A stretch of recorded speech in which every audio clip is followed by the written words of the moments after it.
every 5 to 6 days, we transit a different gene key. This also means that we have a different hexagram from the I Ching that we're working with. So today I wanted to share the Tao Oracle by Ma Deva Padma for this hexagram 41 that we're in. The key word is decrease, and a couple words is decline, cutting back, frugality, contraction, letting go, less is more, resourcefulness, and a sacrifice. You can see the trees there that are getting rid of its leaves for the winter. And here we go. The Tao decreases and increases as it is needed, impersonally and on a grand scale. There are times when letting go seems devastating, the end of the world. However, it doesn't always have to be so, and it might help to remember that less is sometimes more. The whole of nature is an ebb and flow, the tides, the seasons, the very breathing of all living creatures. We appreciate some aspects of nature's letting go, but we run into trouble when the same dynamic is at play in our own lives. The word decrease is generally equated with something bad, diminishing returns, less money, less love, less influence, less security, and so on. But this one-sided perspective doesn't actually take into account the quality of decrease. That's an essential part of the dynamic of growth. It's the part that curbs excess, trims the fat, facilitates the restoration of balance, and brings us to our knees, where we must find the inner resources to grow into a fuller realization of our potential. The message of decrease implies the need to cut back, to acknowledge the importance and the adequacy of the bare essentials. While it's a pleasure to accumulate and comfortable to have more than you really need, once the comfort zone has grown excessive, it becomes burdensome.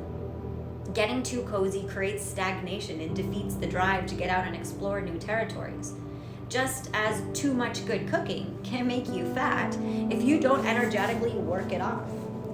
Always having everything you need right at your fingertips can create complacency or downright laziness. Decrease marks the time for simplifying your life. And the very process of cutting back and paring things down to the essential, whether it's on an emotional level, in material possessions, or a sheer extravagance of pleasurable occasions, brings you right where you need to be in order to remain in sync with the changing climate of the times. Put aside any worries you might have about making what you might appear to be sacrifices now by remembering that periods of decrease can awaken your resourcefulness and sharpen your sensitivity to the world around you. It's an opportunity to find out that life can be just as rich and meaningful without all the ribbons and the bows, just as pleasurable without all the little indulgences you might have grown accustomed to. The lesson to be learned now is how to willingly cut back on activities or thought patterns that are draining your energy, or otherwise taking more of your attention than you can afford. If life proceeds to facilitate this process by forcing you to cut back even more, turn your attention to making the most of what you have, rather than focusing on what's being taken away or what's happening for the guy next to you. It's an invitation to contemplate the bigger picture of your life and sort out the essential from the non-essential. If you can learn to pass through times of decrease without fretting and trying to hold on, you'll come to understand the benefits that simpler times always bring. Like a good spring cleaning, letting go can freshen your outlook, create more room to grow, and unburden your heart. So bottom line, here are the changes.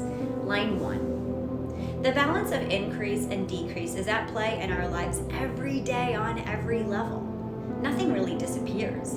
Even matter cannot be destroyed, it's only redistributed. So stay alert to keep the balance in your daily life now, whether you're in a position to give or receive. It's neither the time for excessive hoarding nor excessive generosity. Line 2.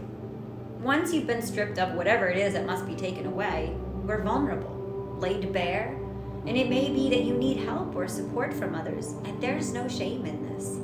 Mysteriously, only after you have experienced the necessity of letting go are you able to be empathetic to the plight of others and to sincerely give from the heart. Line 3. Being confronted with the reality that it's time to withdraw from certain activities is directly related to how much of your identity you have invested in them. A time of decrease can come upon us in an instant, like a bursting bubble of a stock market crash. The upset shifts everybody's focus, and it can bring out the best in people by forcing them to recognize and appreciate what they have. Line 4. Focus totally on the task at hand, whatever it is, even if it seems as useless as counting grains of rice. It's your choice, ultimately, how to view the prospect of making do with less. Far from being a cause for despair, it can be seen as cleansing that streamlines your life from the inside out. It's your call. Line 5.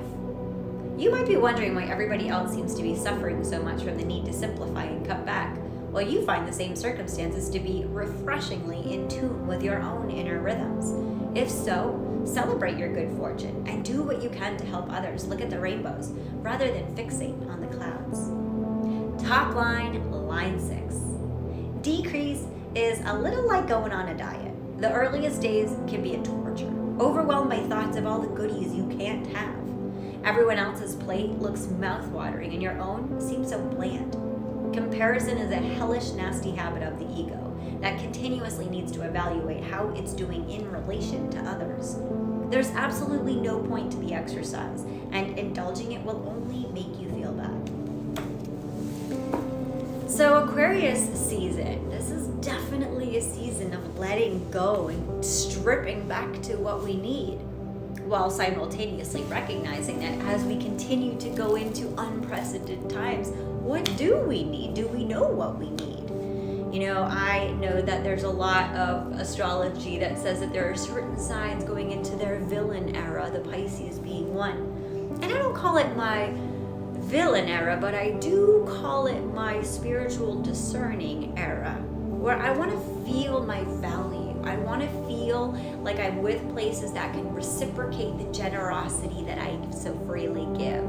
So there is a recognition that I feel satiated, I feel fulfilled when I share spiritual teachings with other people that can reflect back to me, hey, that was helpful, hey, that helped me on my journey, or hey, that was not helpful, and here's why, and here's some feedback to provide. I love feedback from people. Most often, people don't like to give feedback. If people don't have, a clear understanding of you, they kind of just skip on by. So, I've had in my journey, I've had some experiences of leaving communities and just saying, I love the experience that I had in here, and now it's time to put my hard-earned energy into my own community, into the place where I can feel the satiation of filling my own cup instead of continuing to water other people's gardens. And so this decrease means saying goodbye again, while also recognizing that it gives me more opportunity to have a presence in the environments that really mean a lot to me. So invitation this week, maybe clean out a closet or two, maybe go through and see what you don't need, whether it's people in North Carolina that lost everything from the hurricane, or it's people in California that lost everything from the wildfires.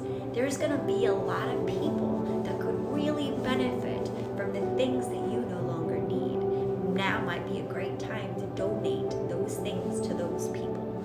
Sending you so much love today.